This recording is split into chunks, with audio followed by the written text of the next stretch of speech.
And this is where they try to rig the game, but you can't fake influence, kind of you see happen, where we can see a person who not even appreciates the culture, but it's like is appropriate. Like she is what we're calling a ghetto black girl. You know, Danielle, the Cash Me Outside, right? She has always been rapping and acting like this. And it's part of the culture she grew up in.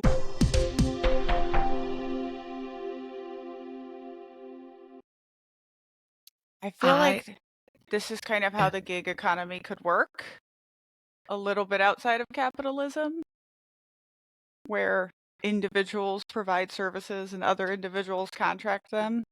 Well, commerce makes sense alone, right? With moral neutrality, like a lot of things we do would work. Even having money, I guess. The money wouldn't necessarily be required. That, like, I'm realizing men made money and religion and stuff because they couldn't make life and they didn't want to make a house anymore. So they just made other things you can use to get those things. But they're manufactured value systems, like without someone else agreeing that they're good, they're not. So a gig economy makes sense. Like, but we still believe in like the economy, like the one. Well, first, Yeah. capitalism includes human capital still. And it was also like a male, and of course a white male decision to not count, unpaid labor, mostly women's labor Right. in the GDP. And if you Right, because they don't count see it. women's labor in the GDP, like No. everything changes. Right, because that's like, there's a whole connection to what is valuable, and that is fake. That's made up. They want to play a game. And I realized when I was talking to my friend yesterday, the game is just bad, but it's good for them. They want to play a game called Slave. And they get to play, they get to decide the rules and who gets to be what. And they tend to never be the role slave, but there's all these other things involved. But like then they say, okay, this game, no one wants to play it if it's called this, so let's create something else. And like this game of economy and monopoly and all that stuff. Whereas if you just erase the concept of like cost of living, then we wouldn't be having so many of the conversations that are being had. But capitalism, go capitalism. I don't know if you had a topic in mind, but I realized that. So we talked last week about Kendrick and Drake, right? And there was something that you said that really like has been rolling around in my head, and that like you can like the type of music and a culture without being that thing, right? And there is a current beef going on that is the white ladies, Kendrick and Drake. Now they are young women, of course, because that's all you get. But Bad Baby versus Alabama Barker, right? These are two young white women. They have diss tracks against each other, and I only know about it through Black people talking about it. This is Um, the catch me outside, why don't Catch me you? outside, yes. She and it's interesting watching the culture react to her, right? The consistency, there's credibility in her consistency and an awareness that like you can get it so wrong. But she was young. There is nuance allowed in community. Because I'm like, Black women are the ones talking about her, going like, listen, we remember she was doing a little blackfishing and she was doing all this stuff. But she is eating this girl up. Like she's always been kind of good at rap at the same time. And I think, and then there's Alabama Barker, who we just finding out about. That is the daughter of Travis Barker, and I guess the stepdaughter of Kourtney Kardashian, I believe. Not really sure, but she has been trying to make music for a long time.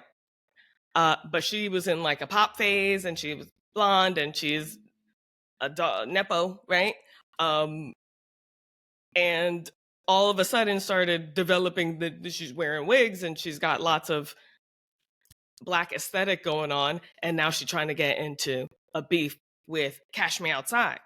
And this is where they try to rig the game, but you can't fake influence, kind of you see happen, where we can see a person who not even appreciates the culture, but it's like is appropriate. Like she is what we're calling a ghetto Black girl.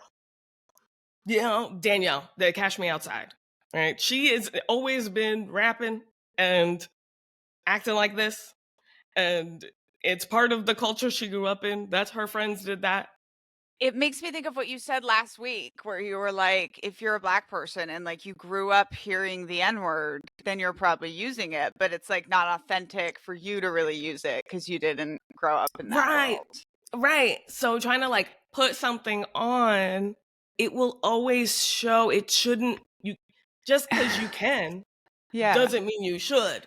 I mean, that for me really helps me understand some stuff about myself and Hispanic cultures and Latin cultures, right? Because it's like I grew up in Brazil and Mexico. And part of even making my own clothes was like, I'm a white girl, right? I'm Slovakian and Czech and Hungarian. I am whiter than the Irish, right? We are blue underneath our skin. We are where the vampires come from. But like, I dance competitive salsa and I cook Mexican food and Brazilian food and I wear these colors because like that's where I came from. And I've never had a Latin person get upset by that, right? I've only had policing from other white people being like, be careful about cultural appropriation. Right. And I'm like, the only thing I never say I'm Brazilian, but I am from Brazil. Like I did, it is part of what formed me. And so Right. it is natural for me to like do some of these things and wear some of these things and buy some of this food and stuff.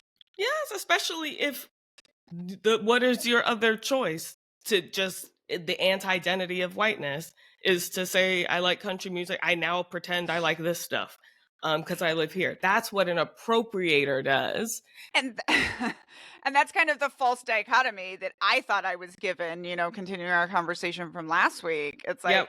I'm just dropped in at 15 years old, dropped into Texas, dropped into a 4,000 student school in Houston. Yeah. And like with nobody to tell me what to do. I mean, I literally like didn't know dress code existed. Like went to school in a skirt that was too short and caused a huge scandal.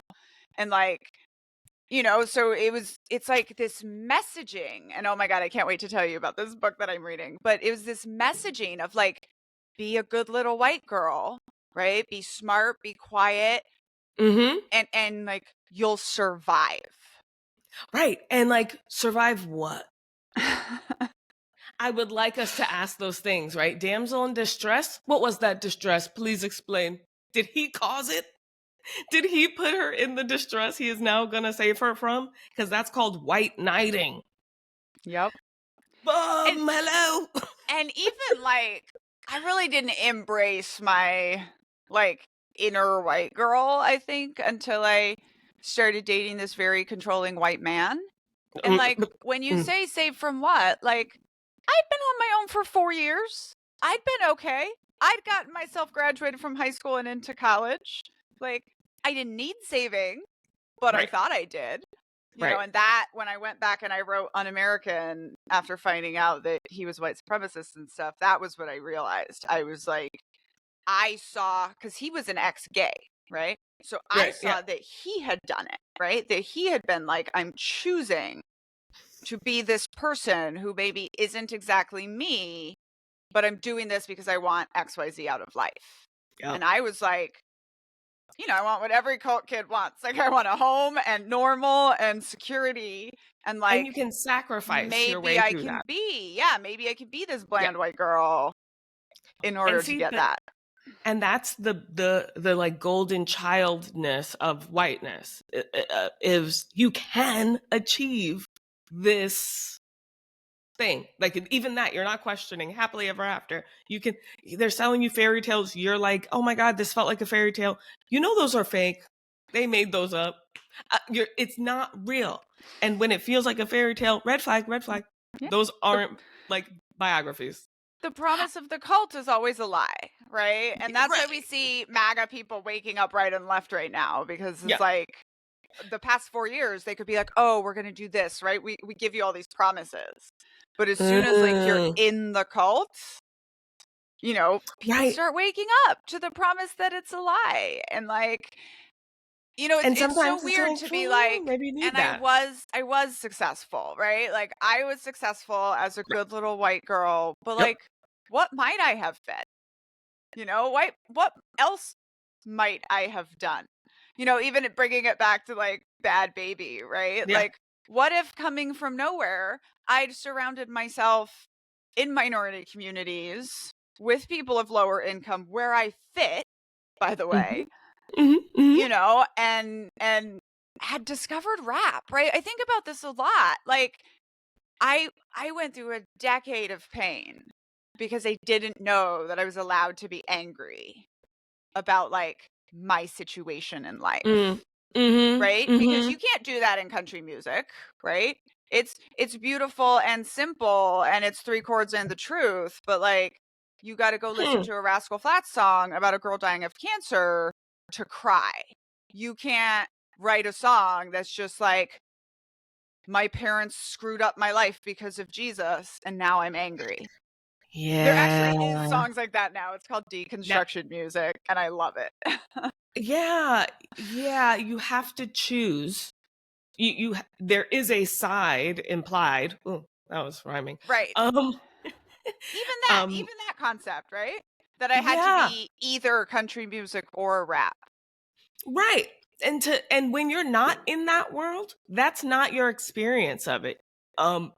It's like my knowledge of blackness and racism only comes from being around white people being weird. And Oh, y'all look, don't know it's weird. being mistressy. I guess so. I guess so. Because we're So, like, what's up? yeah, so And then you're like, nothing's wrong. I'm working through this 400-page book called White Women Get Ready: How Mm-hmm. Healing Post-Traumatic Mistress Syndrome Leads to Anti-Racist Change. And you know, one of the things I made on a video today, I was like, you would love this, you've said this, but she basically says every Black woman I've ever talked to has said to me, if white women get their act together, like oppression doesn't have a chance. Right. Yeah. But when you put mistress and syndrome together, first of all, there's Yeah. a little hissing snake in there with 3 I do like S's. that. But what stands out to me is mistressy. And I'm like, oh, I could just see me and Rebecca being like, she's being all Yeah. mistressy, you know? Like, Yeah. like you're Be- not, I was never Mhm. connected to slavery, right? My people came over around World War I time. But like, I learned how to be all mistressy growing Yeah. up as a white girl in Texas for the You second are part of my socialized to teens. to to get the ring by spring, and the Mormons are trying to do, right? Because then you get to be the like Gross. mistress. Like you're not understanding what the rest of that is. Like the language has changed. They do a really good job of using coded language to hide the intention of the thing, or just like repetitive, right? Happily ever after. What do you mean? And they're just like, mm. And it's just like a vibe, an aura, and if you have it, you'll get it. And Right. but if you're only given that perspective, but what And does it look like not to it's do that? also this whole thing of like you just the concept of happily ever after, right?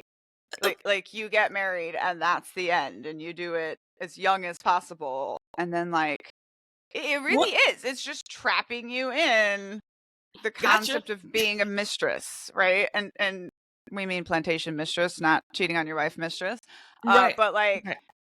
that's what the trad wife thing is, right? Like instead Right. of there aren't other people doing the work, you're just doing all the work now. But it's Yeah. And still like creating that but you have atmosphere. little kids, right? You get little 8-passenger situation, and then Mhm. those kids do the work for And you, the whether kids are it the be by ones that being do the work. content or because you're not allowed to own Black people anymore. So maybe, I do think that You do it language with your is own children. interesting of like owning.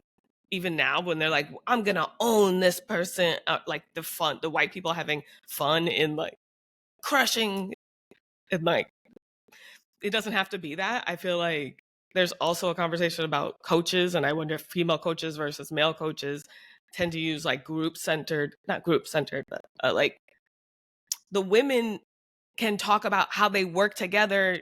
Great. And that can be motivating. It doesn't have to be, we destroy the other terrible team.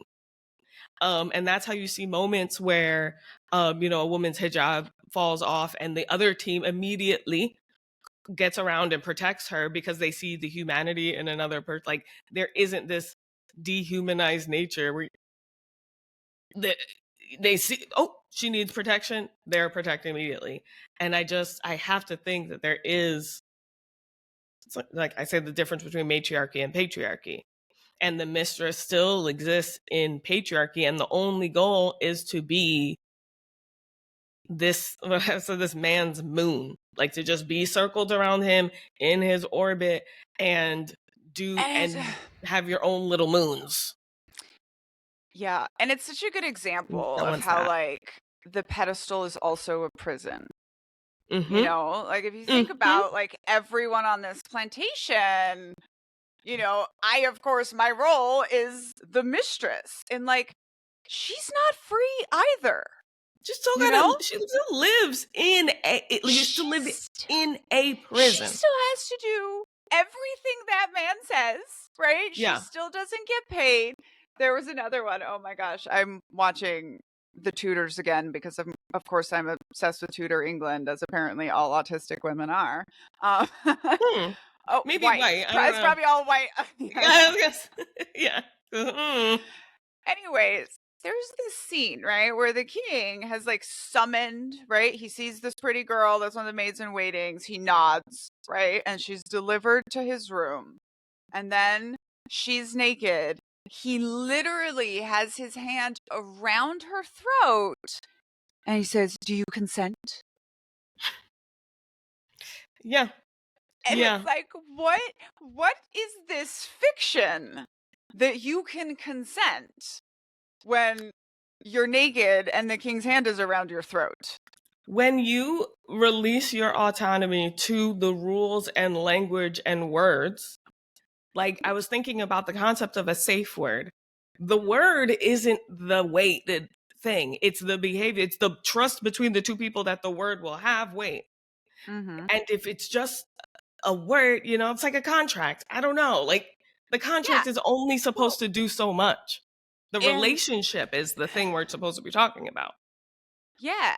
And we talk about this all the time in the like, sexual trauma survivor world of like, there's the times you were forced, but then there's also the times that like you said yes, because if you said no, it might become rape. Yeah. Right. Yeah. And when I was writing my second memoir, I realized, there was this one guy, incidentally a Black man, maybe that's significant, who, when I was 26 years old, like that was the first time I felt comfortable enough to say no to sex. Mm. Right. And like, I had always just looked at this as a relationship that went bad. He's just another ex. But it was like when I was writing that, I was like, like he gets some credit for me knowing, right? Like building a relationship where I knew I could say yes. And like we were traveling, we continued to share a bed for 2 weeks together. I mean, Yeah. I was safe. It wasn't comfortable. It wasn't easy, but it Yeah. was, I was allowed to say no and it was safe. Yeah, but you think about also the underlying stuff there, right? Like Oh it's, yeah. what are the consequences and safety for him? And also what's, in the back of your mind, do you feel safer already based in a certain power awareness subconsciously that you can assert Interesting. yourself in that way? It's just, it's just So, more yeah, information. no, Yeah. absolutely. So this is true in my marriage now, is that I outranked my husband in a Mm, formal way in the military, mm, right? Literally mm. had to call me ma'am. Sometimes he still does. Um, and because of that, we know that we negotiated our relationship more. We negotiated our equality. I negotiated for Yeah. my equality to be recognized in the relationship. And I had Yeah. never done that when I was dating men who were the same rank as me or higher ranking as me.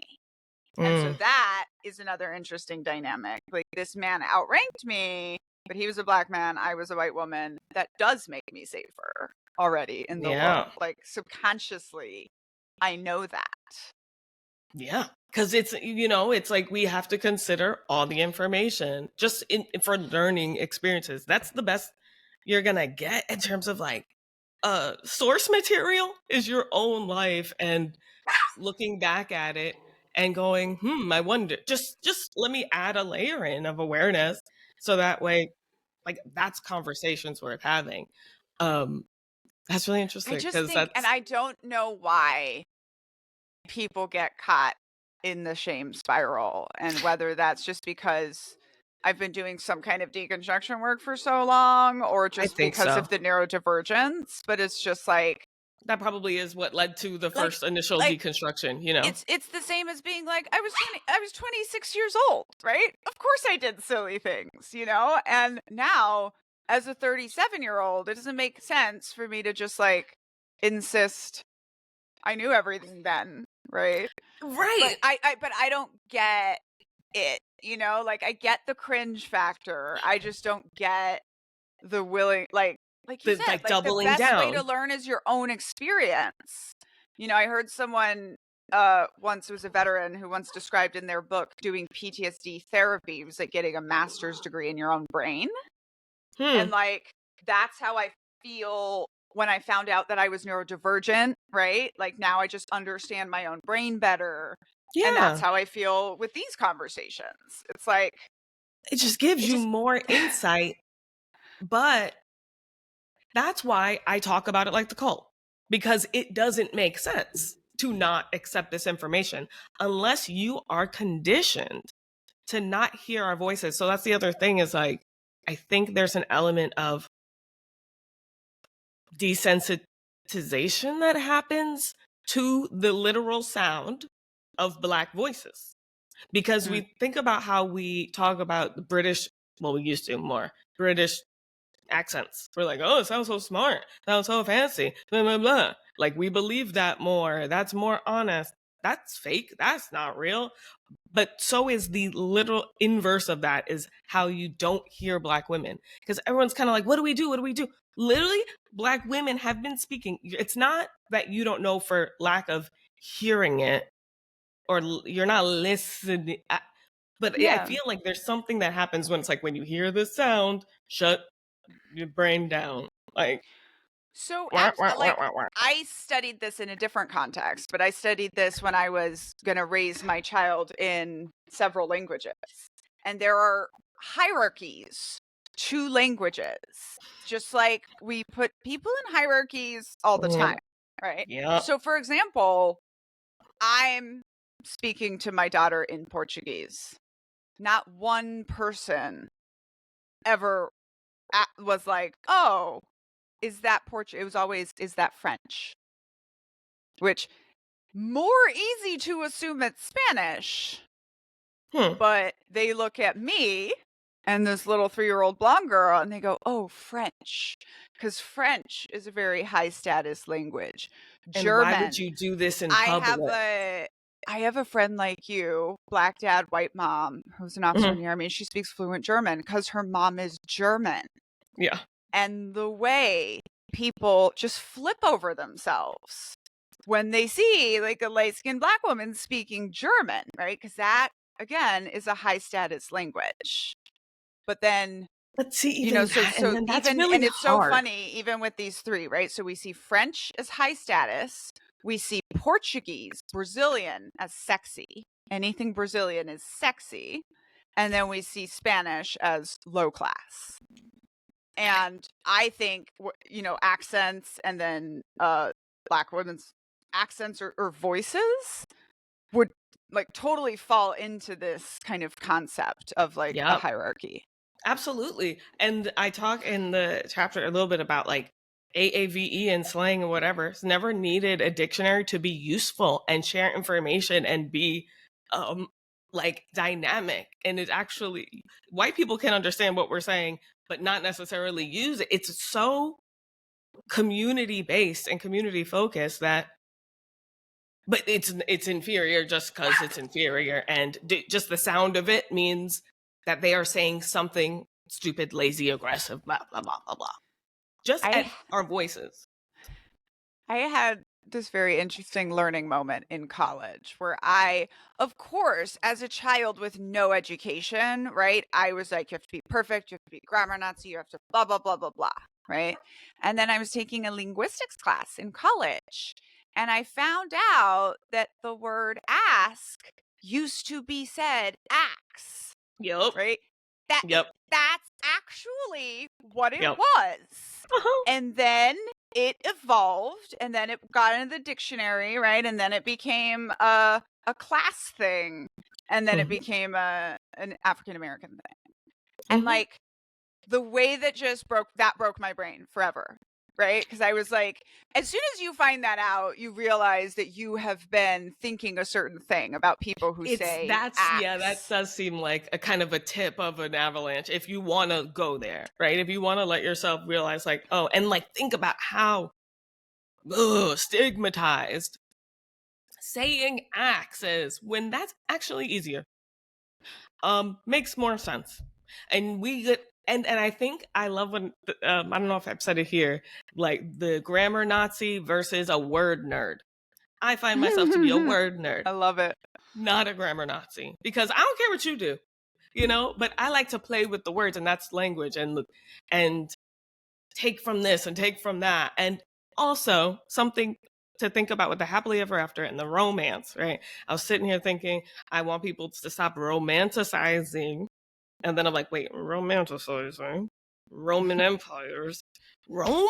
Is this all based Man. in just Romanness and manipulation and white people? Because those are the romance languages. White people and their Italian and Spanish, and all the romance languages are over there. And that's also where the people who don't wash are.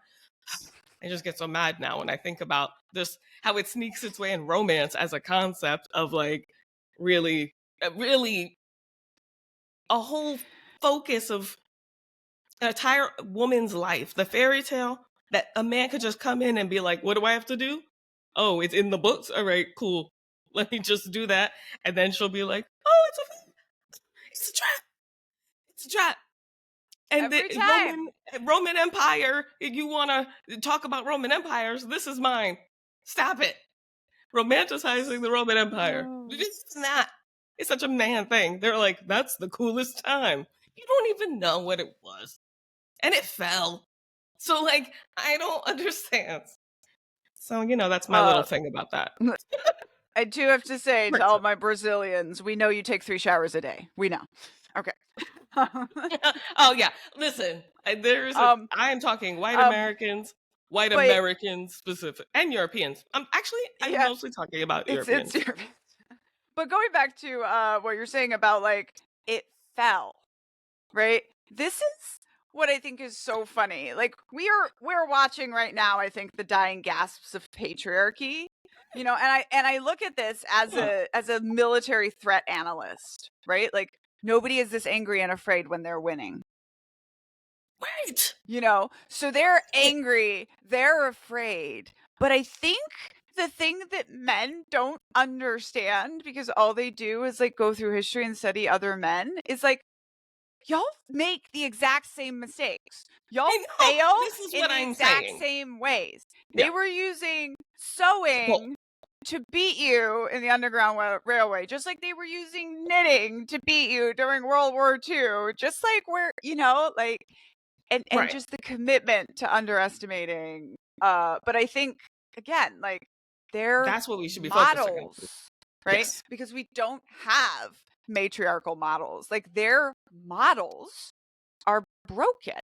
Yeah. And a big thing when you leave a cult, this is my third phase. After you deconstruct, then you have to move forward with new models or no models, right? Because we don't Yeah. have Yeah. really Or matriarchal models models you at don't large scale.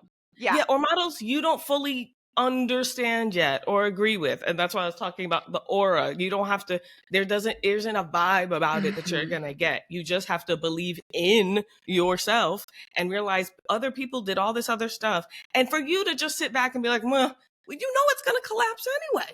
So like, what are you doing about it?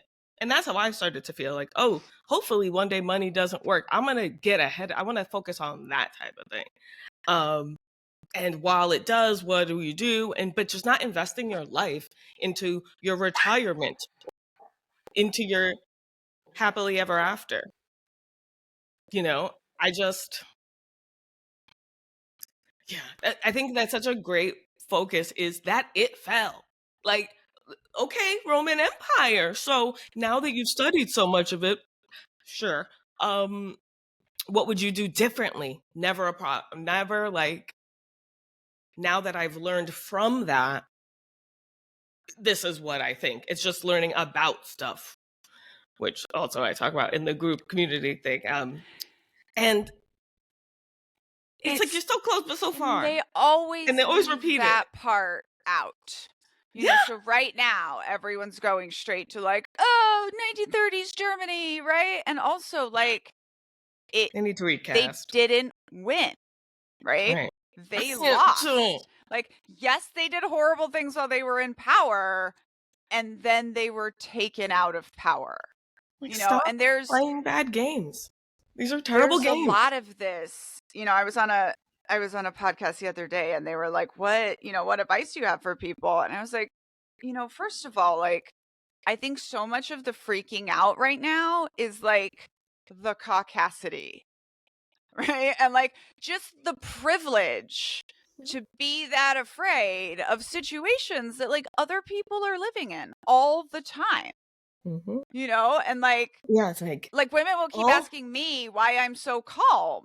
And I'm like, you're afraid of neurodivergence in a labor camp. Like I grew up, I survived that already. You right. Can we know? talk about the next thing? Like, yes, But it's but happening. Okay, also now what? Now what? yeah, Yeah. exactly. But also just this like I don't know, the jumping straight to the worst I think is really tied into then saying like what can we do? Right. Like Like, people keep being like, what can we do? He's already a dictator. No, the F, he's not. He right. will be forced to leave in 4 years unless he can change some very significant things. And that is not a given yet, right? Like, Right. Like 4 years will uh, like the time continues. I don't feel like people are able to see outside of their right now. and even And that, that's right? Like, cultiness. That's it's there's even this black and white of like, he's going to be a dictator and then we're not going to have elections in 4 years. Okay. Do you think the work stops then? Do you think we yeah, all do you think just we sit all down and just die because he's a dictator? Like, right.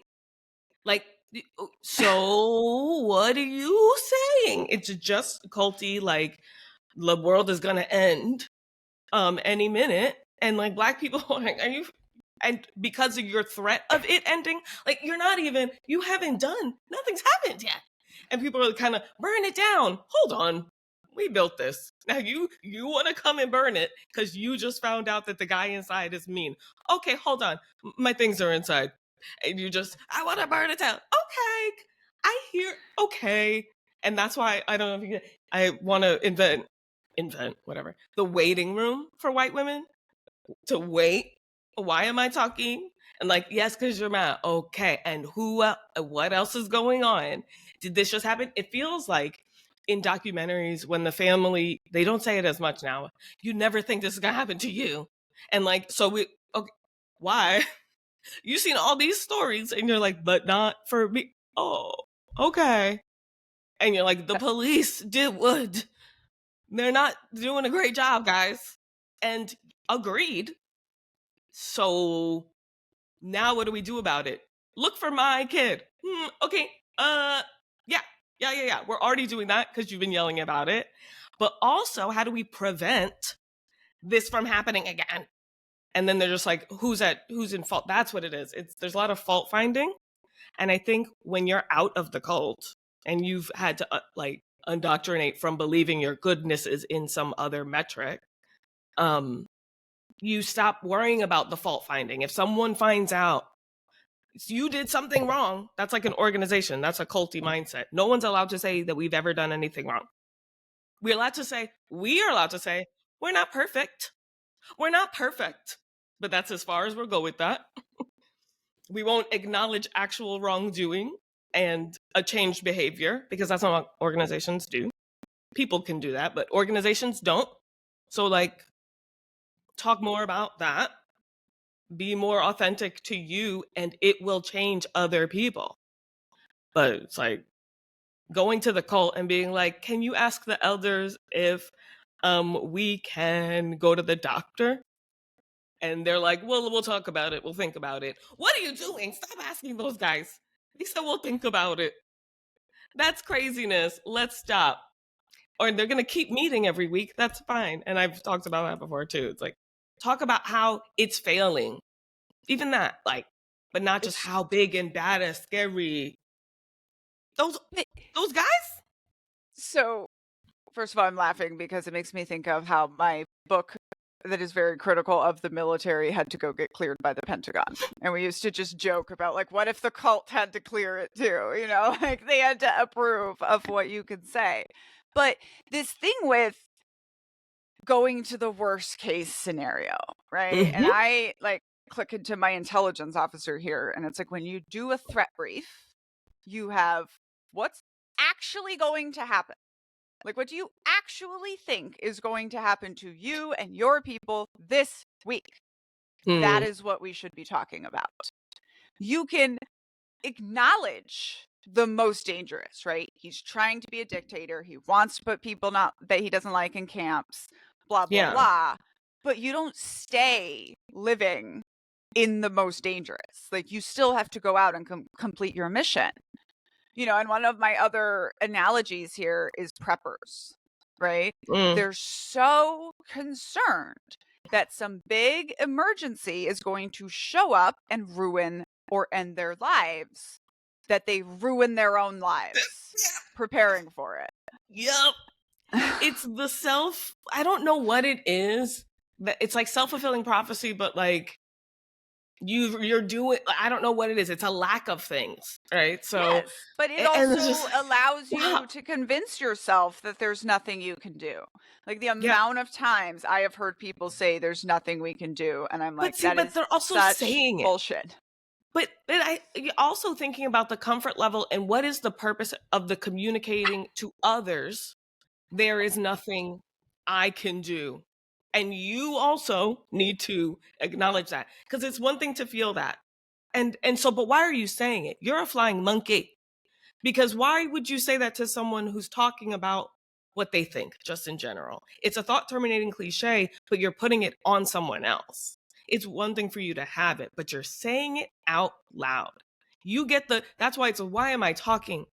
Black people don't get to do this. Y'all don't listen to the things we say when they're important. So every word counts. And that's why Black art is just so interesting. And like, you can sit with it and just react and react and react, because when you have the chance to speak, you try to really get everything out, which maybe that's just me projecting. But I also want to talk about the Overton window.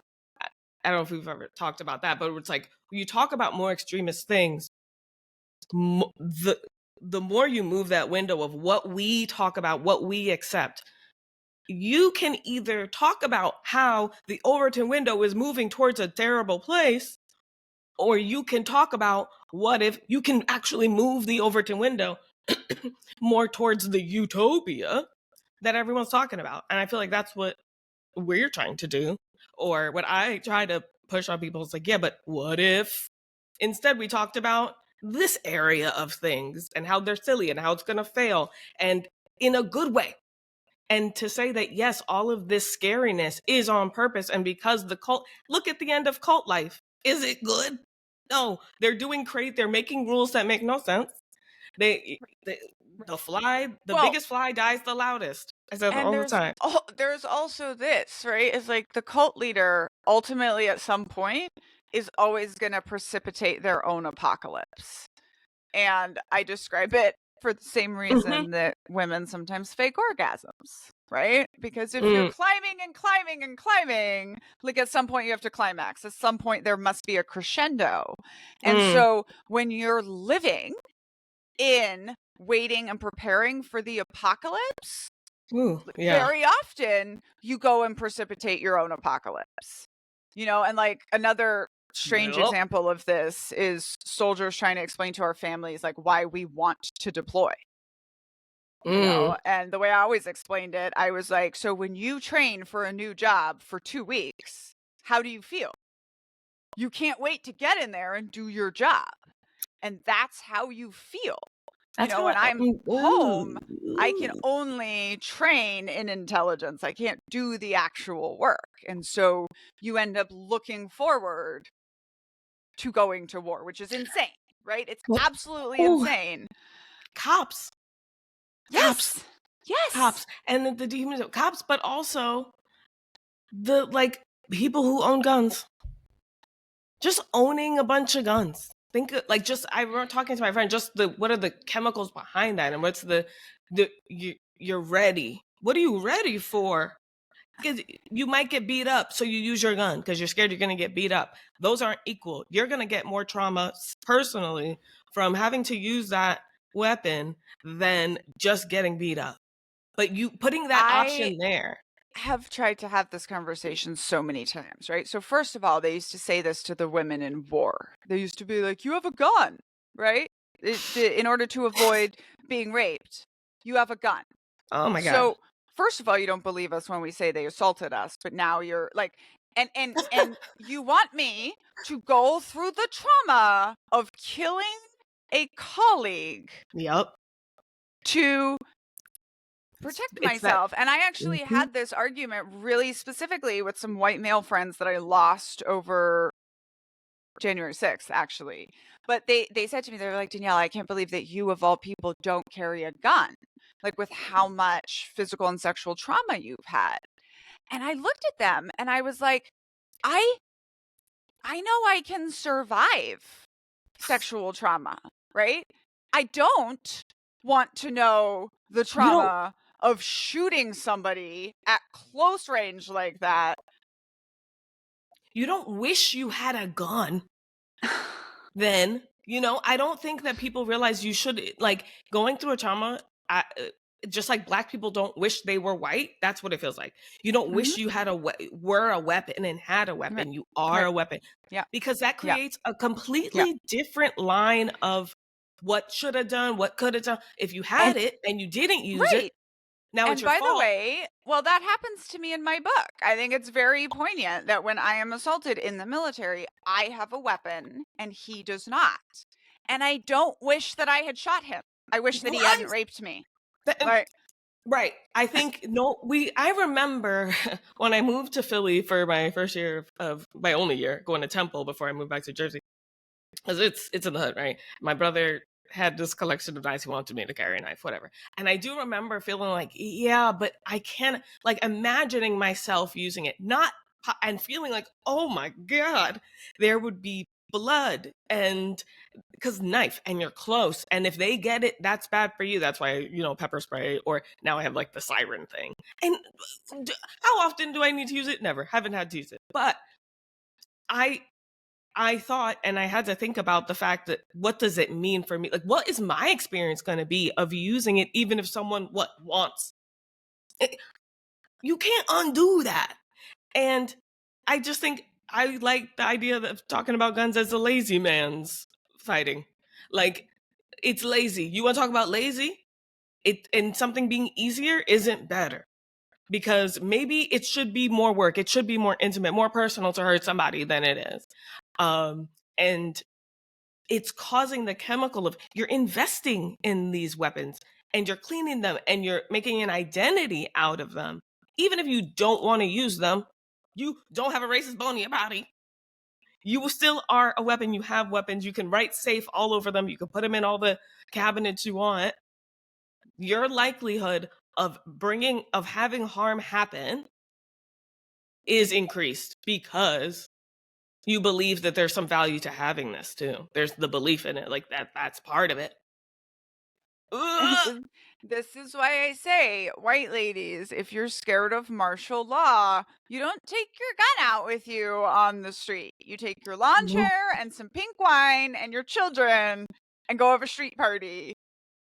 And Humans don't move give them an humans. excuse to accelerate things, right? Because that's the other thing, right? Which is like the amount of people who are assaulted and then have their own weapons used against them.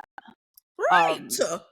Right. He takes your purse. Now he got Which, or maybe so he like, didn't by the even have a way, gun. so this happened to my mom. Okay, she's in the mountains of Ecuador as a teenager in the cult, 17, with a 12-year-old boy and a 19-year-old boy, and the boys have knives on them for safety as they're hiking in the mountains. They get held up with a gun, and as he's tying the boys up, he finds their knives. At which point, he discards the gun, which was probably empty, and starts using the knives as the threat. And Yeah. didn't See? help at all, right? Just Right. gave him more weapons in the actual thing.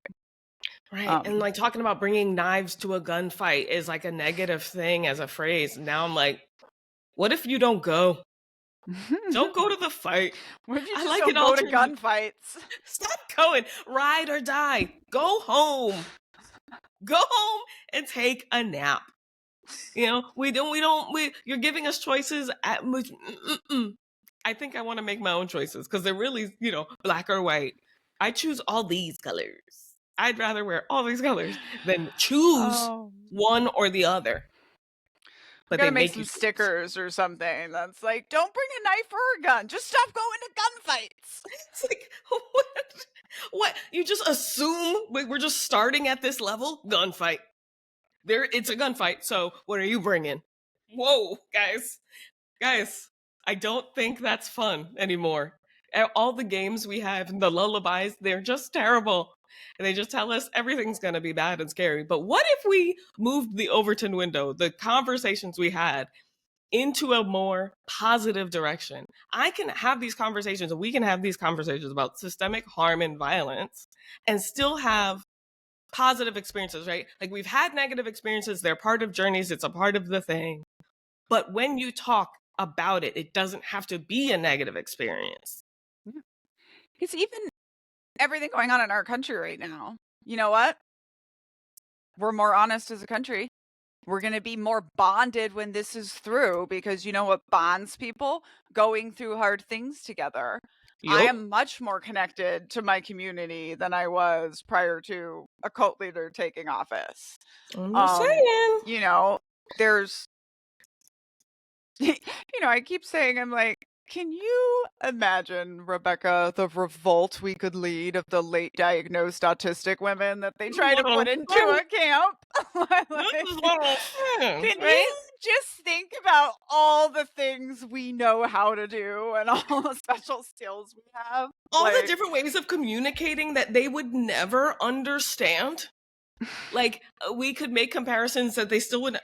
When I talk about that, I think that knitting and crocheting just seems so away from the male gaze that it's like they don't even know how to interpret it. And I remember being on TikTok, like they're not going to even know how to deal with me or see me or hear me to know to shut me down for a long time. And it's finding that, but also in that we make stuff, and that to them is like, why would you? No, not if it's not for their attention or gaze. It doesn't make sense. And those things that are for them are easier, but it's like, no. These are better. This is a better scenario, honestly, when you're honest and having conflict and seeing, like, not just being like, it's fine, everything's fine, guys, it's fine. Because that's what y'all were doing before.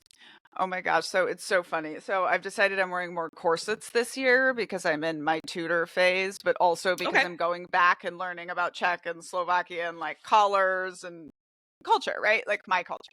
So sometimes I get on the internet and there's some sisters peeking out, right? And the amount of men that will come into my comments to basically inform me that my boobs are a psychological operation, but they don't get it when it's knitting. I'm like, Right. that's how I know we're gonna win the revolution.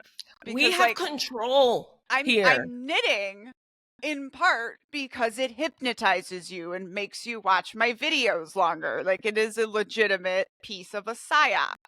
Yeah, they say, I was saying like sex sells, and like, yeah, and so do a lot of things. But just because you say it and it's got two S's, and trust me, I know the power of an alliteration, it doesn't mean everything. Sex sells. Yeah, well, selling things isn't the most fun. It's the creating things that's actually kind of fun. Not the getting stuff for it. The reward isn't the thing. It's the why and the accomplishment and the knowing you did it and the experience of being able to say like, I made this. When I see people online say, because I know what that feels like. I made this. That first time you say I made that something, that is different than I made this money. I earned this. I bought this. It just doesn't give you the same sense of pride. Or, It's like a whole nother concept of like these men with their boats and their fancy cars, and it's like that's their way of bragging, like, I made this money that I bought made this people thing.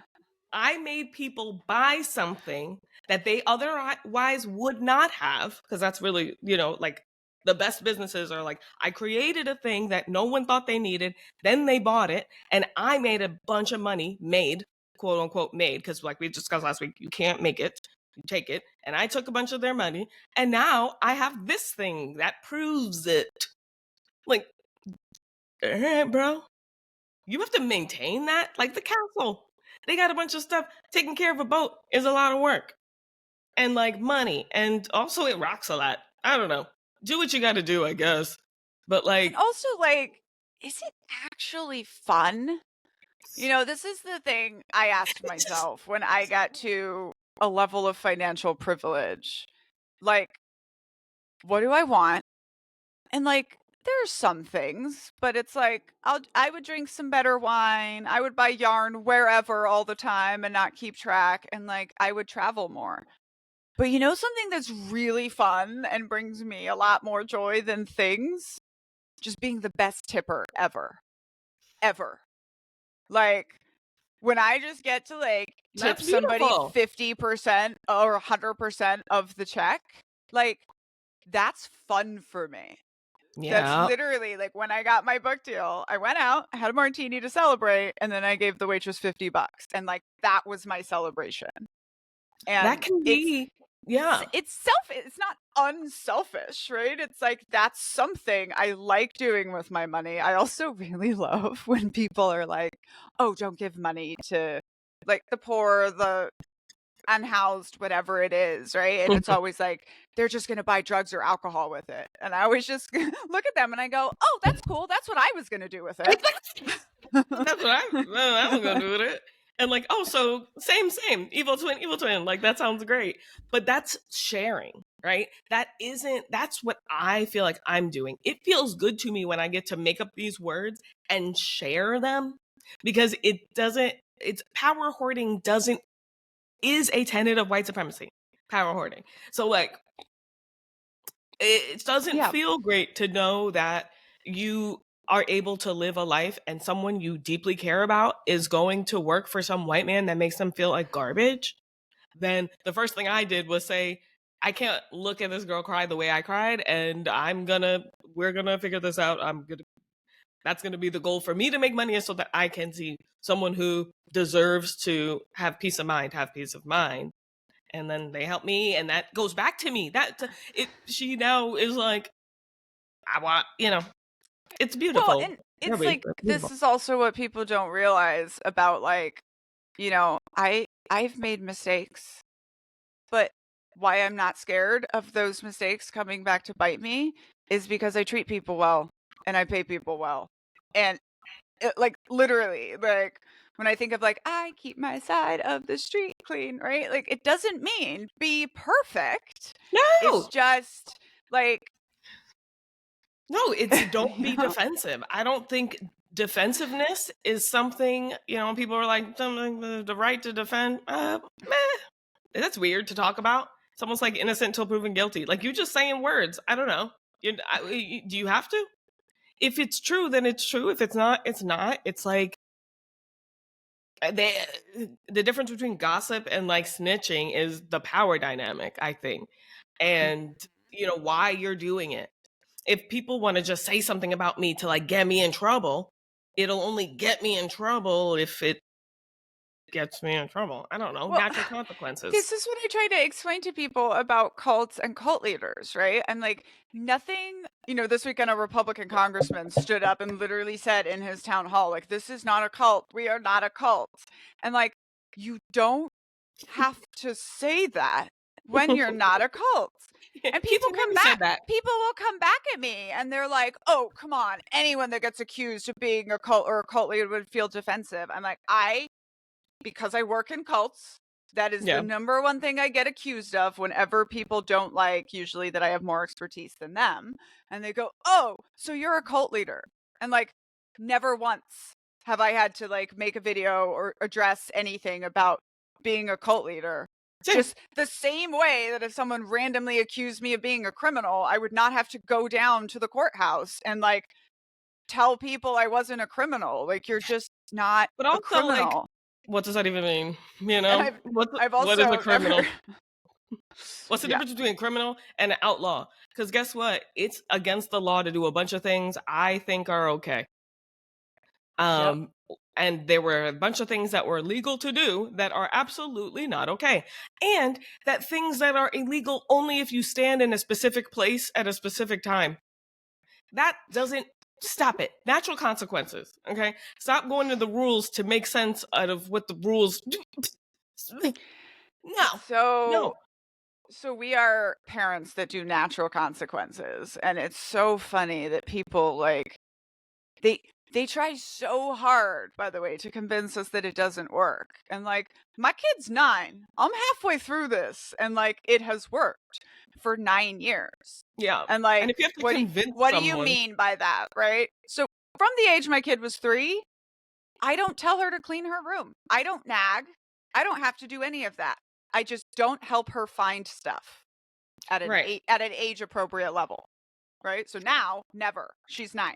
Like, I don't help you find your things. And so, you know what? She has an entire system of how to make her bed and put her clothes away so that she can find her things. Yeah. Now we're getting into the like fighting about wearing a jacket, and like, I will never understand American white girls and the hatred of jackets, but like, I'm Yeah. not going to have this fight. And What I is don't have to punish her. I just don't have to drive her to a play date after school.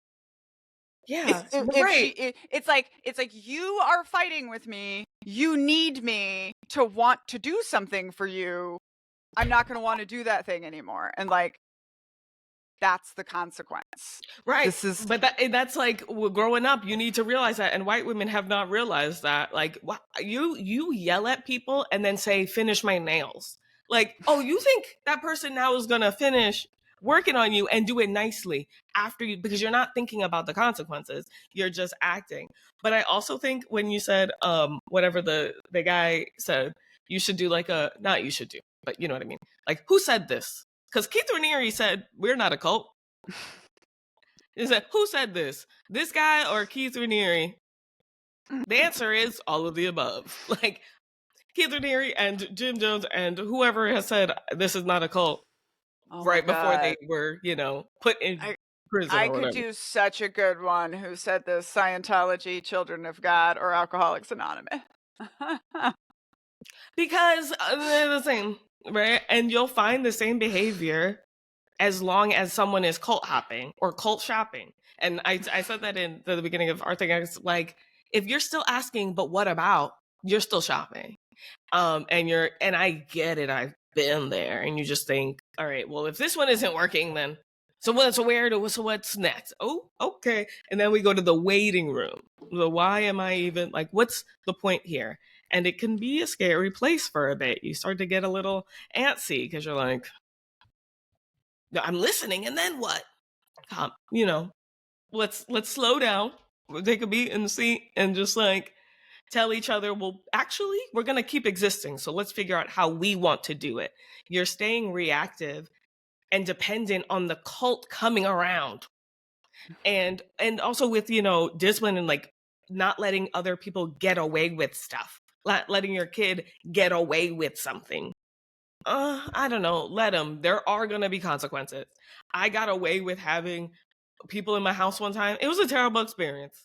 I never Yeah. wanted that to happen again. I But barely wanted it also, for the first time. how much do we get away with as white people? Right. Like Like you're actually well, I think that that's so much of America is gaining, and then getting away with, is controlling the conversation after you get the thing you needed, and then you yelled if that's what you needed to do. You hit someone, and it's like, well, here's the reasons, and that's why you can't get mad at me. Whoa, too late. You and it's like, well, we moved on, it's over now. It's like when someone does a silent treatment and then comes back and they're like, so what's for dinner? oh my goodness. Whoa, I want to, because you know what you're doing. And they're like, what do you mean? I just Yeah. gaslighted.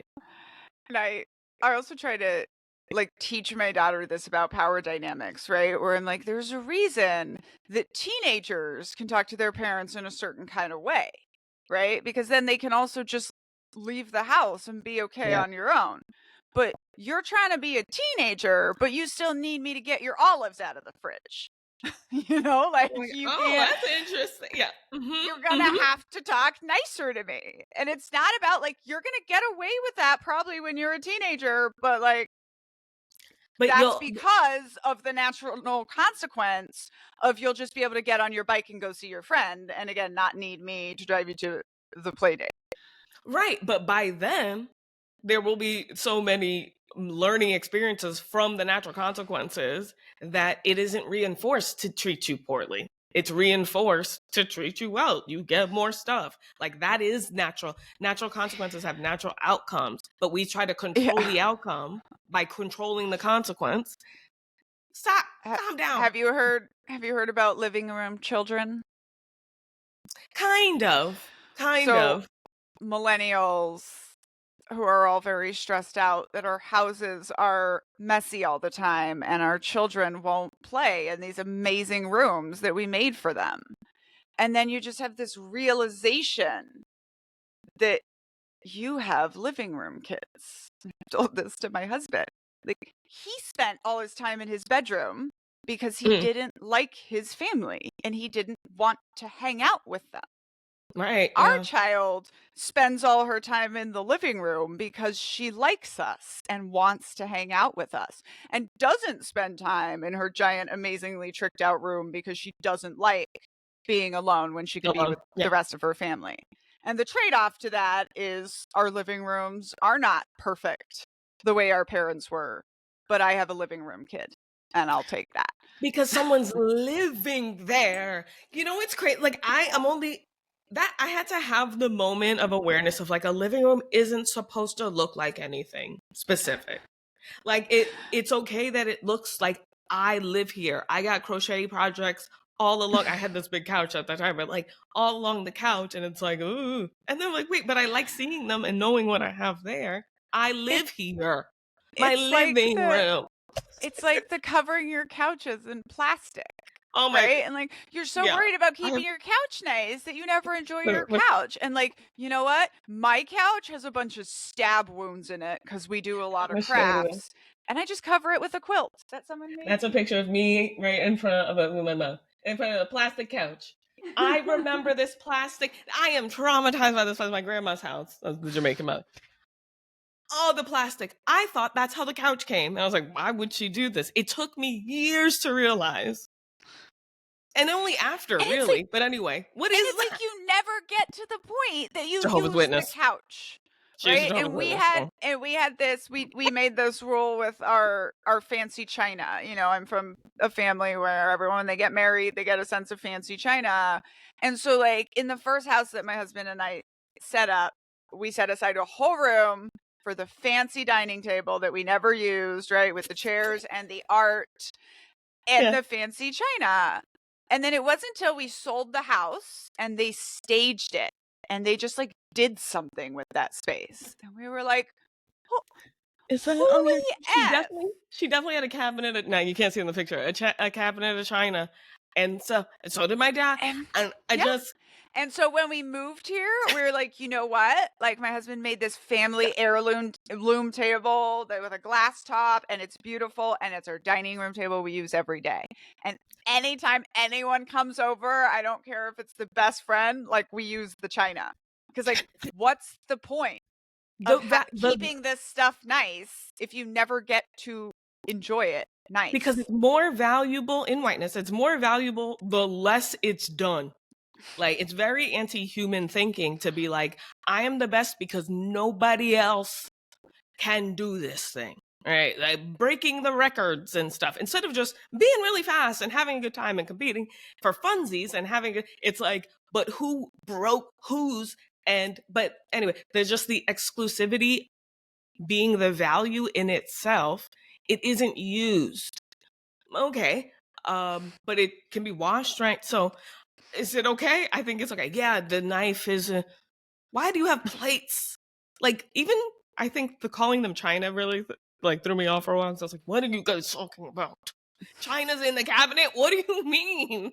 That's a like, and you're like the plates and it was like China. I still don't fully understand. Okay, so you'll like this one. In Portuguese, the word for turkey, like that you eat, is peru. So I always joke that they were like, if you guys are going to call it turkey, we're going to call it Peru. That's kind of funny. That's cute. It's like connecting languages. But the whole, for like the preservation of what and why. What are you preserving? Communities preserve their own culture by just spreading their culture so that more people know about it. Groups and groupthink preserves their culture by making sure no one else ever has it, ever can, or say they can. It's inherited only, and dedication and devotion is required. I feel like there's so much about dressing up too. This concept that like you have these clothes that are your most expensive clothes usually, and then you use them like very rarely. And I run into this with the knitted stuff, right? And people are like, how do you wash it? I'm like, okay, well, first of all, you try to wash it as little as possible, but that doesn't mean don't use it. Right. But also, you'll wear it out at some point. You know, I have this long beaded rainbow crochet dress that is starting to look worn because I have worn it everywhere for 5 years and gotten so much joy out of it. And like, right. You know, it's like saving it for the end, and more happily. You're not allowed to be happy until ever after. And like, I have so much fun dressing up, and I just decided to do it every day. Yeah.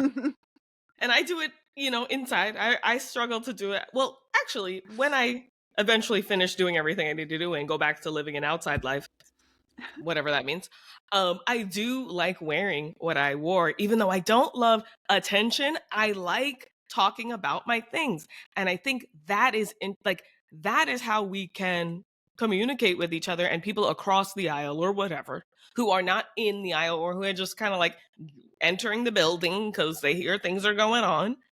They may be drawn to the people who are just enjoying themselves doing their own thing and go like, what you doing? And you might feel more comfortable talking about that.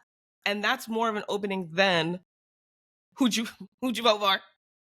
Or like, what do you think about isn't it so terrible? Can you believe it? You know, where does that go? I think there are just so many more. Like someone once said to me, I love the way you discuss things because it opens doors in my brain that I didn't know were there. And I love that so much because I just want to open the door. I don't know what's behind there.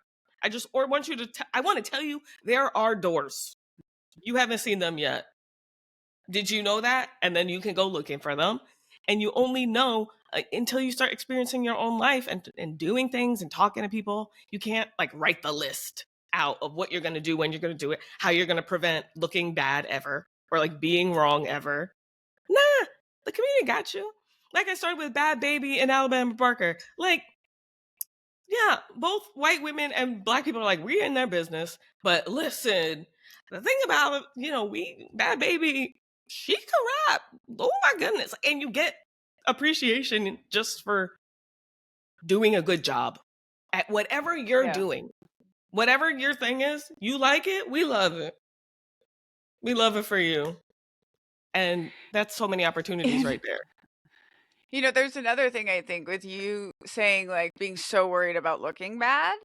I think is also this idea that people are looking at you. Mm, And so like I teach salsa dancing, right? And so many adult white people are just like, "Oh, I can't dance. Oh, it's so embarrassing." And I always say to them, okay, like imagine you're looking at a dance floor, right? And there's a couple stumbling over themselves, and then there's a couple that looks like Dancing with the Stars. Who are you looking at? Who are you watching? And right. so I tell them, like, don't worry. If you suck at this, nobody's looking at you anyway. It's like crying And in I your think car. that's true for so much stuff, especially like starting to do it, being afraid, all of this Yeah. stuff. And it's like when you start off, nobody's looking at you. And by the No one's time you have looking like at a you most of platform the and an time. audience, you probably know what you're doing. Right. And they're not looking at you for you. So like I said, like it's like you're crying in your Yeah, they're car looking when at you you for you them. feel you feel a lot, right? And you think because you're feeling so much, people are looking at you. Nope. Actually, have you ever been looking into someone's car and been like, they're crying, whoa? Because no one, you're not doing that. When you think my windshield wipers are going, so I used to think this, think about that like subconsciously, like how fast is everybody else's windshield wipers going? Because I don't want to look like the one that's like, whoa, rain, too much. It's the same kind of centering of yourself, but like, yeah, look bad, and if you're enjoying it, that matters more. Confidence, people talk about my style or whatever. Most of it is just that I enjoy doing this. They like my crochet and they call me talented and all that stuff. Not really. I just like doing it, so I'm doing it a lot. And that's Also, the point. yeah, I That's what people teach look at. Yeah. paint and sip classes, right? And every single time I have ever taught one, I think there's one person at least who shows up and just does whatever they want on the Mm, canvas, right? mm-hmm. Which is great. But it also means you just paid me $40 to give you permission to paint on a canvas. Like that's all you were waiting Yeah. for was the permission to do art. You can just do that. And I always tell them, I'm like, you have my permission now to paint whenever you like. Yeah. That's, and right. The whole It's permission so thing, fascinating. It's so paternalism. fascinating. It's paternalism. Like we grow up with parents, and the parents tell you what to do, and after you leave the house, then your job tells you what to do, or the college tells you what to do. Someone's always telling you what to do. And the idea of just doing your own thing, it's like, who told you you could do that? I said, I'm White Woman Whisperer. I was like, who gave you permission to be that? I was like, I read a couple of books on these white men who just say, I'm this, and they're actually not. They have no actual credentials. They just say it. I do, and have this awesome terminology, and I'm supposed to wait for someone to go, mm-hmm, mm-hmm. What? Got enough going on here with my own experiences that I can speak to now that I realize that.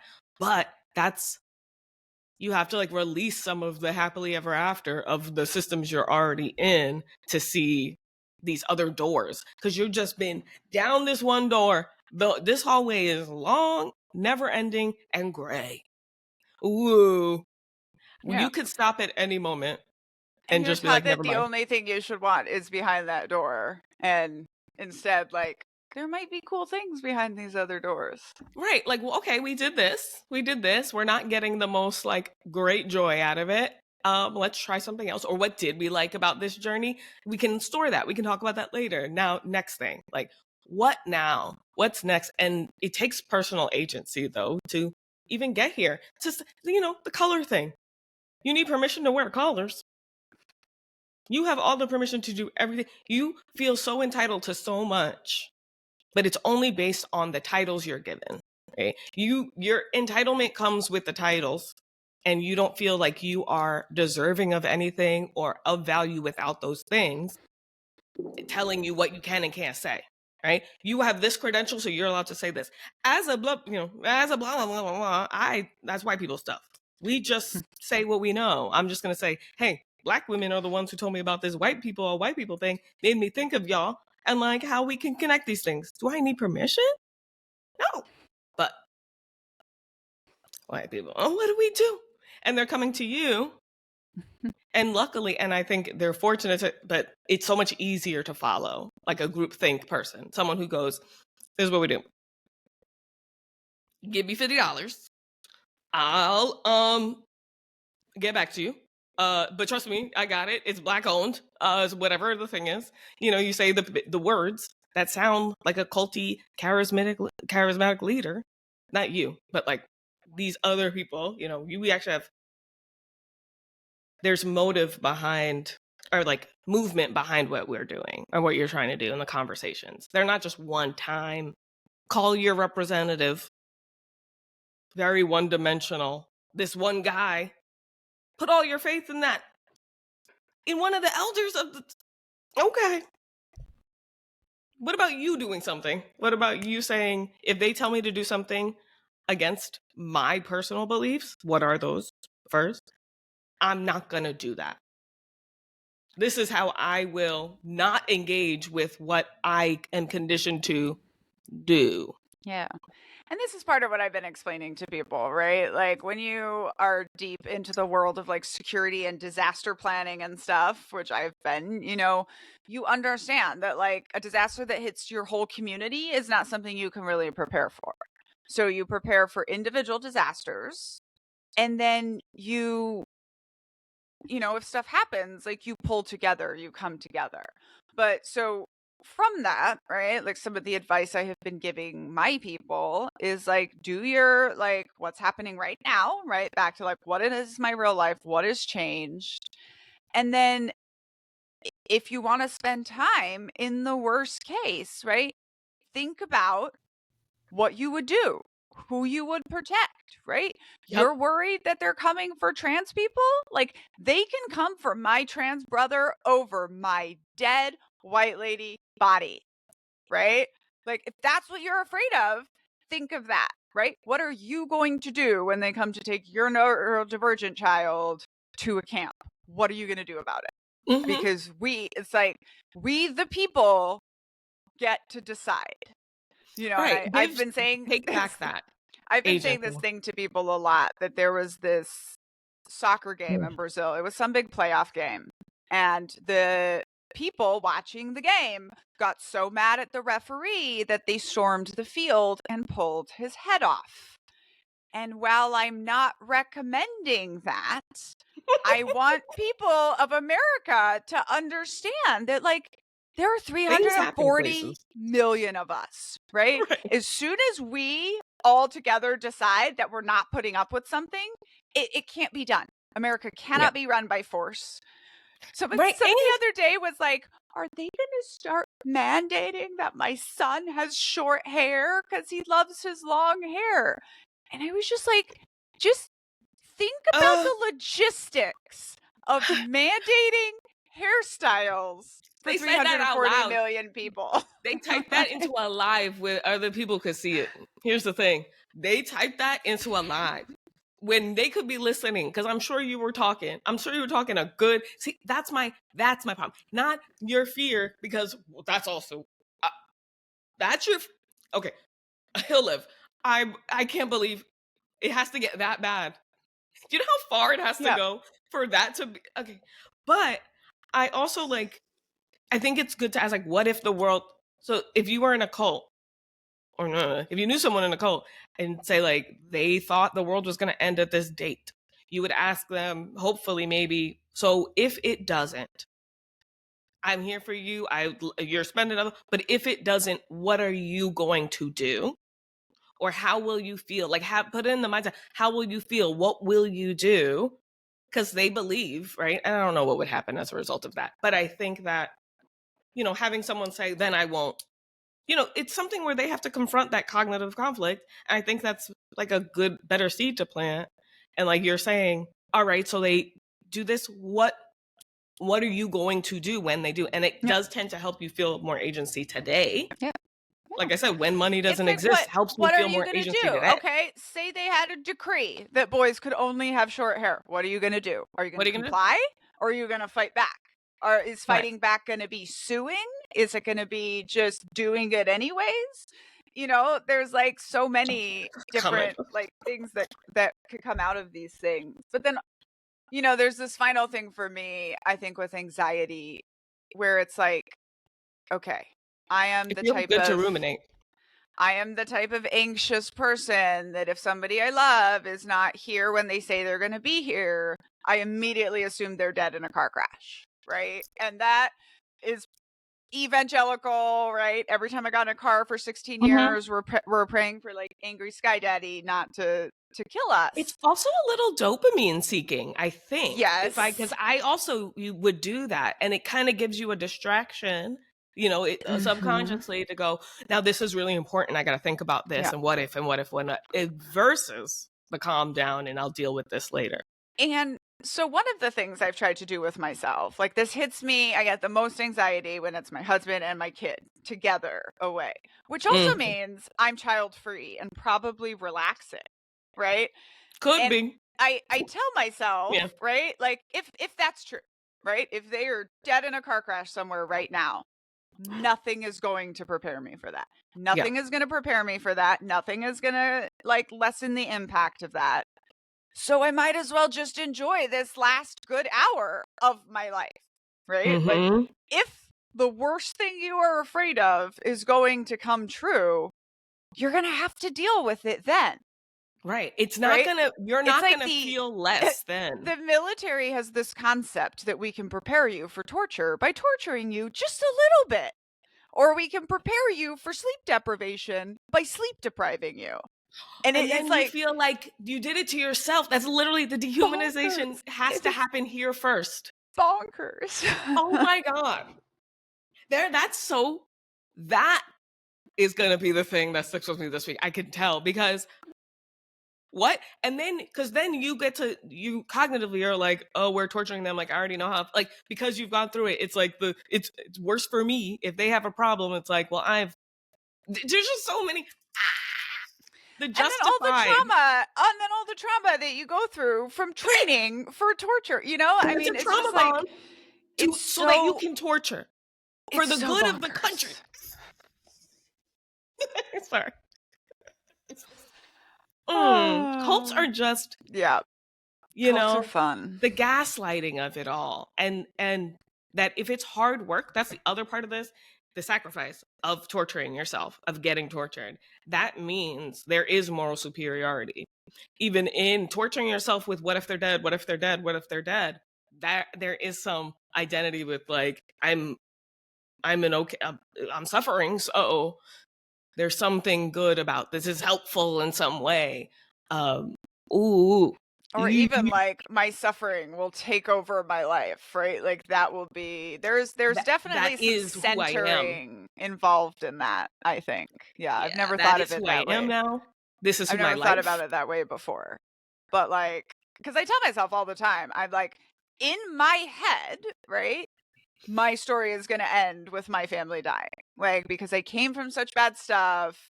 And Mm, I just have to regularly tell myself, like, the odds are everyone in my family is fine and lives out their life and we're just happy and will experience pain. Well, obviously, right, eventually right, everyone in my family will die. But like, right. just like reminding myself that like it's not a story. You It's know, the like this reverse was happily ever after. literally when my husband was on his deployments. He was special operations. He was flying in dangerous combat zones. I'm an expert on how helicopter pilots die. And I Yeah. was writing my memoir, Uncultured, and I literally used to say this. I was like, if this was a story, he would get killed, right? If this was a story, I would Yeah. lose my husband in this chapter And because then what though? Right, but like, yeah. right. And I remember having friends be like, why? Like, why are you so stuck on Oh this? my God, that's so true. Because that would be the end of that would be the end of your story. That's how your story should, if it's a story, if it's fairy tale, if it's whatever, that's how your story ends. You're this. and then you know, mourn for the rest of your life or something. Oh, I hate that because you still end up going out and doing stuff and like probably date I again. I Like even think it like doesn't sound good, it's but a little bit of the trauma of just being like, then I just get to give up at life, right? Like if my family gets killed, I just get to give up at life and be sad for the rest of my life and depressed, and oh yeah, because you I don't get have to to. work so hard at making myself happy. Wow. Oh, that's it. Th- Because you're Therapizing me like, right when now. can I just be? Because get my happily ever after, but a lot of times we know that's not real, so it's got to be a whatever the opposite is, a nightmare ever after. You know, just Well, like I don't because it's hard work to death ever. continually live a happy life as well, you know? Like you have to work at Yeah, being because happy. Your happy isn't. responsibility is your own fault. Gosh, I see this so much now. Oh, the happiness too, because happiness is like a thing, like a moment. I think referencing joy makes more sense because they're moments and you can get into joy even in sad, terrible times. You're not happy, but you laugh Right. because you Yeah. find joy in Yeah. sad, certain moments. That's why people feel guilty the first time they laugh after they lose a loved one, right? Because Yeah, it's they're like, supposed to how be could the I reverse. possibly be feeling joy right now when Maybe I'm it's like mourning so ever after, unhappy? something like that. No, but I definitely, this is interesting. Like this is an idea I'm going to have to explore with my cult survivor community, because one of the things of deconstructing is living with it, right? Living with the trauma and the background and whatever autoimmune disorders you have and whatever mental stuff you have, and constantly, I know one way or the other I'm working hard for the next 30 years, and there is this like apocalyptic, like I get to just give up. If something like that would happen, I get to just give up, and nobody would expect me to try to like work at being happy anymore. See, no one would expect it, so that's why you have to do it. Whether you want it or not is not why you're doing it. It's the performance of living, not Mhm. actually living an experience, because you're still viewing yourself from a lens that isn't yours. It was created. That's why people in community after slavery and within slavery, there's an honesty that lens has nothing to do with you. The or even that you're like, whoa. The thinking about the fact that white people or the Europeans more would be gifted like flowers and incense and think, whoa, this must mean I'm just like, well, they must be revering me, they're worshiping me, but it's because they smell so bad, so people are just like giving them those things, right? You know that about Oh, them, so when they hilarious. say you're disgusting, you kind of go like, okay, I'm gonna keep, you're not defending yourself to this, but maybe you are in certain, after generations and they have guns now, so maybe, but in accepting that you're okay, you can be wrong, you're not a wrong person if you're wrong or look bad or make the group look bad, because that's also Yeah. weird. If you Yeah. wear your corporate logo and you go out and get drunk while you're wearing your corporate logo, that's a no-no. Never mind. That's weird. Somehow That's the weird. Oh, corporate Danielle. logos. We need to do that like as a whole topic Please, sometime. please. I wish I knew when I threw them out that I shouldn't, but I probably took pictures. Uh, Like, again, laundry basket of free t-shirts. Crap. Right? That's crazy. Oh Anyway, my we'll talk god. about that. Just the concept. Just The free. when people say they ran a race and got a free t-shirt, and especially when they're talking about like a marathon, and I'm like, Yeah. you spent $150 for this registration, but yeah, you got a free t-shirt. Cool. Like the whole marathon, Oh, it's like, who's having fun? I've done Stop. 6 of them. At no point was it fun. Thank you. Okay, good. Because I'm like, I'm not trying. I'm not being No, like no, marathon no. runners are Well, this stupid, but is I'm I just saying do we marathon. do have to wrap up soon, but this will be a good Yes. conversation for another time, because literally I got done with my first Shirts. marathon and I was like, I'm never putting myself through that again. And approximately 30 minutes later, I was like, I bet I can do that faster. We got to talk about that. Yeah, we got to talk. And the t-shirts are such a great, because, yeah, The All right, denial is crazy. next week. We'll do it next week. Thank you so much, everybody, for listening to our rambles. I feel like today was really deep, and we're going to be unpacking this for a while. Please follow Rebecca at her White Women Whisperer Patreon, which will be linked. I call it Matreon now for TikTok, so I'm just going to call it Matreon all the time now. As long as they know it's actually Patreon, please find me. No, you'll find me. You Google me, It's linked probably below. If you haven't read Uncultured yet, you can listen to it on Spotify Premium now for free, and I still get paid. And please make sure to like and subscribe. We are really close to 25,000 downloads, I believe. So woohoo! And if you haven't seen our beautiful faces and our awesome crafts, come find us at YouTube or Patreon. Thanks, everybody. Thanks.